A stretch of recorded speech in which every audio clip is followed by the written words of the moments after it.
इसब गोल के ऊपर करने वाले हैं। पिछले हफ्ता मेरा एक इवेंट हुआ, उस इवेंट के अंदर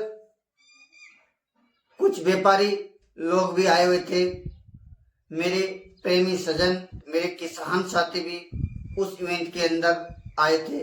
उस इवेंट के अंदर मैंने 2-3 कमोडिटी के ऊपर चर्चा हुई, बड़े बड़े एक्सपर्ट भी उधर आए हुए थे, बड़ी बड़ी हस्तियां भी उसके अंदर शामिल हुई उस इवेंट के अंदर, और मैं भी उस इवेंट के अंदर शामिल हुआ। उस इवेंट के अंदर वो इवेंट किसी थर्ड पार्टी ने करवाया था, तो वो प्राइवेट था, ओपन नहीं था। इस इवेंट के अंदर एक बात निकल कर आई कि जो इसबगोल के जो लोग हैं, इसबगोल की खेती करता है, जो किसान साथी है मेरे, उस किसान साथी के पास अभी इसबगोल भरपूर पड़ा है और वो इस इसबगोल को बेच नहीं पा रहा है, क्योंकि ऊपर का भाव उसने देखा हुआ है और आज का भाव 12,000 के आसपास का भाव चल रहा है। उस टाइम मैंने जब इवेंट किया था उस टाइम 12,000 के आसपास का भाव चल रहा था। आज ये वीडियो रिकॉर्ड कर रहा हूं, आज का हमें कोई विशेष भाव के अंदर उतार चढ़ाव नहीं हुआ है, उसके आसपास का भाव चलता होगा। तो उस इवेंट के अंदर एक बात कॉमन निकल के आई कि किसानों का एक ही सवाल निकल रहा था कि क्या हम इसबगोल को बेच दें, क्या भाव हमें वापस मिलेगा वो जो पहले आया है, या फिर हमें इसबगोल के अंदर करना क्या चाहिए। उस प्रोग्राम में मैंने जो बात बोली वही बात मैं आज इस YouTube के माध्यम से बताने की कोशिश कर रहा हूं। उनसे पहले मेरी हमेशा की तरह एक एडवाइस रहती है, यानी ये वीडियो केवल एजुकेशन पर्पज से बनाया जा रहा है, किसान साथियों के मामूली अपने दिमाग का पैटर्न खुल जाए और वो सही रास्ता चुन पाए। ये वीडियो ये संदेश नहीं देता है कि आप इसबगोल को होल्ड रखो, स्टॉक रख के MCX में बेचो या MCX में सेल करो, या किसी प्रकार की कोई सलाह नहीं देता है। जो भी निर्णय ले वो अपनी सलाहकार की सलाह ले, अपने आप से जरूर पूछे, अपने घर वालों से जरूर पूछे, फिर कोई डिसीजन पर पहुंचे। इस वीडियो में बताई हुई बात 100% गलत साबित हो सकता है। इस इवेंट में क्या चर्चा हुई वो भी हम चर्चा करेंगे, लेकिन हम 1 साल से YouTube पर इसके ऊपर वीडियो डालते आए हैं इसबगोल के ऊपर, और करीबन 1-1.5 महीने पहले या 2 महीने पहले मैंने वीडियो डाला था। उस वीडियो में हमने एक चर्चा की कि इसकी एक रेंज बनी हुई है और उस रेंज को काट नहीं रहा है। निचली रेंज 10,000 9,500 के आसपास और ऊपर की 14,000, और अभी इस रेंज के बीच में चल रहा है, 11 साढ़े 11,000 का भाव चल रहा है। तो क्या अब वो रेंज कटने का समय आ गया है?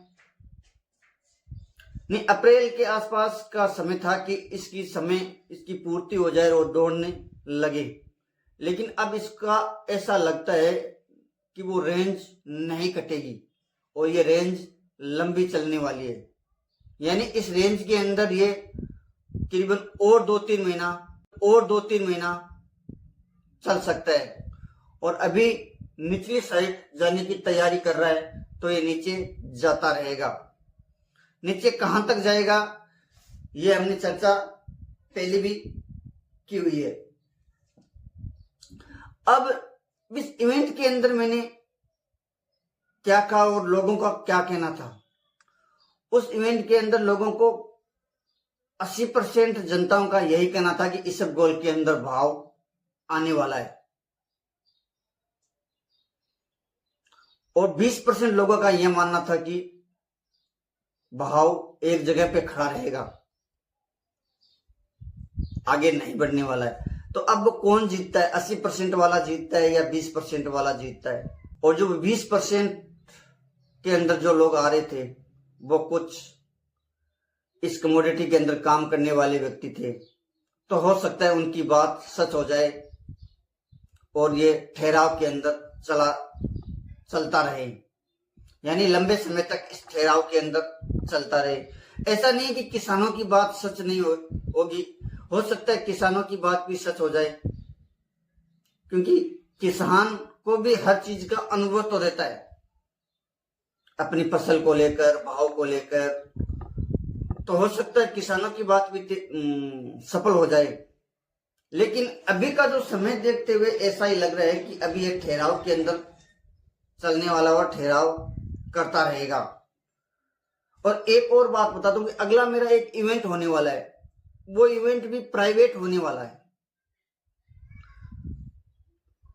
तो कोई भी व्यक्ति अगर आता है इस प्राइवेट इवेंट के अंदर, तो मेरे को तो थर्ड पार्टी पैसा देने वाली है, मेरी तरफ से किसी बंदे से कोई पैसा नहीं लिया जा रहा है। तो आप मेरे नाम से किसी व्यक्ति को पैसा 1 रुपया भी ना दें। अगर आप इस प्राइवेट इवेंट के अंदर आते हो तो उनका एक फॉर्म अलग से भरता है, वो थर्ड पार्टी का काम होता है, वो थर्ड पार्टी करती है सारा काम। तो मेरे नाम से अगर कोई पैसा लेता है तो किसी को पैसा नहीं देना है, क्योंकि प्राइवेट इवेंट होता है, थर्ड पार्टी इवेंट करती है। उस इवेंट के अंदर थर्ड पार्टी अपने हिसाब से चुनती है किसको लेना है, किसको नहीं लेना है। तो ये बात मैं क्यों बोल रहा हूं, ये बात थोड़ी सी लीकेज हो गई है, सच बता रहा हूं कि ये बात इस इवेंट के मामले में थोड़ी लीकेज हो गई है। तो मेरे को ऐसा लगा कि क्या पता ये लीकेज होने से किसी व्यक्ति को नुकसान ना पहुंचा दे, तब ये बात मैं बोल रहा हूं कि मैं प्राइवेट इवेंट तो कर रहा हूं, अगले हफ्ते होने वाला है, लेकिन इस इवेंट के अंदर किसी व्यक्ति को, आप लोगों को पैसा नहीं देना है और नहीं आप लोगों को आना है। पहली बात स्पष्ट कर दूं कि उस इवेंट के अंदर आप लोगों को आना ही नहीं है, क्योंकि जो बात इस इवेंट के अंदर जो घी निकलेगा वो घी मैं आपको फ्री में यूट्यूब के माध्यम से बताने की कोशिश करूंगा। नमस्कार।